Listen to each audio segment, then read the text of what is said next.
at the Chumash, so the second book which we're about to start to read is called Shemot, names. But if you look on the English side, it's interesting because the simple translation of the word Shemot is names, but they translate it as Exodus. So where does this change come in? So of course, history tells us that when the Greeks translated the Chumash into Greek, so they chose the word Exodus, which means the idea of being redeemed, coming out of Egypt. They looked at the glamour and the big event of Yetziat Mitzrayim, of coming out of Egypt, and they saw that as the main point of the book.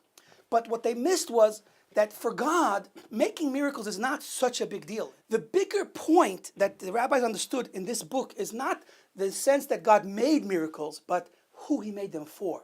And so the proper name and the proper way to look at this entire book, which is the story of the Jewish people, is names. Because since we matter to Hashem, then of course he gave us names and he knows those names, and that's how he relates to us, on this intimate level of names. Now, calling the book Exodus is not such a bad title. As a matter of fact, we find that the Ramban calls the book of Geula, the book of redemption.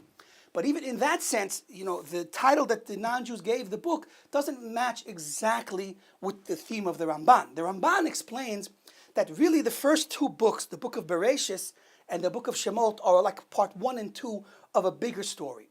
Meaning, what starts in Sefer Bereshis, the forming of the nation of Israel, starts with Abraham, Isaac, and Jacob into the 12 Shvatim, and then they come to Egypt, and when they leave Egypt, they leave as the nation of Israel, and they receive the Torah, and eventually build a Mishkan. And so for the Ramban, the Sefer Sheni, this second book, is called the book of Geula as well, not because they came out of Egypt, because that wasn't the ultimate goal. The ultimate goal wasn't just to take the Jews out of servitude and then they just be in the desert and do nothing. The end goal was the idea of the reuniting of God with his people. See, the story of creation goes all the way back to the first day. When Adam HaRishon sinned and ate from the tree of knowledge, so the Midrash tells us that God left the world. God's presence went up to a higher realm, the first heaven. And the subsequent sins of the later generations, the generation of the flood, the generation of Bavel, where they confused the language, and subsequent generations caused God's presence to drift higher and higher away from the world. Now, the righteous brought God's presence back step by step. We're told that first Avraham, Yitzchak, and Yaakov, and then the different generation leaders brought the divine presence lower and lower and lower until Moshe Rabbeinu comes and brings the Shekhinah, the divine presence, back into this world in the desert. When? Well, not when we went out of Egypt, but when the Mishkan was built. So the culmination of the story that starts with the first day of creation, where God is in his Garden of Eden together with Adam, and which would have been the story of mankind, this beautiful combination and connection between Hashem and his people in a world where Hashem's presence is felt and seen. So that story, unfortunately, takes a time out. We have to go through all of the wicked generations until finally Avraham comes, Yitzchak, Yaakov, and finally, at the end of the Egyptian exile, the Jews leave, receive a Torah on Mount Sinai, and then right after that, they build a Mishkan.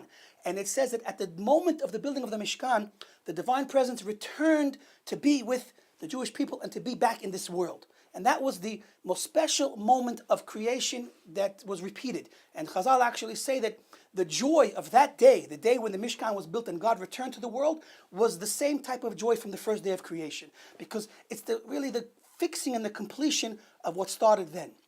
And with this, we can appreciate the fact that God making miracles is not the ultimate point of the story, but it's who he's making the miracles for. He chose the Am Yisrael, a nation that would be devoted to him, and he's devoted to us. And he stops all the heavens, and he drops everything in heaven to come and to be with us, to spend 40 years in the desert with us, and to build a Mishkan. Through that, he's with us. And really, ultimately, of course, we talk about the ultimate redemption is going to be when the entire world will experience and recognize God's presence. So this is only the beginning stages of what will culminate in Hashem revealing himself to the entire world. Of course, the Am Yisrael will have a central role in representing and presenting the ideas of Torah to the world, but this is what the end result will, God willing, be.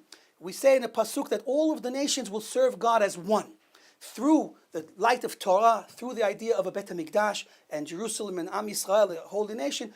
Ultimately, the entire world will see its true purpose and connect with Hashem the right way.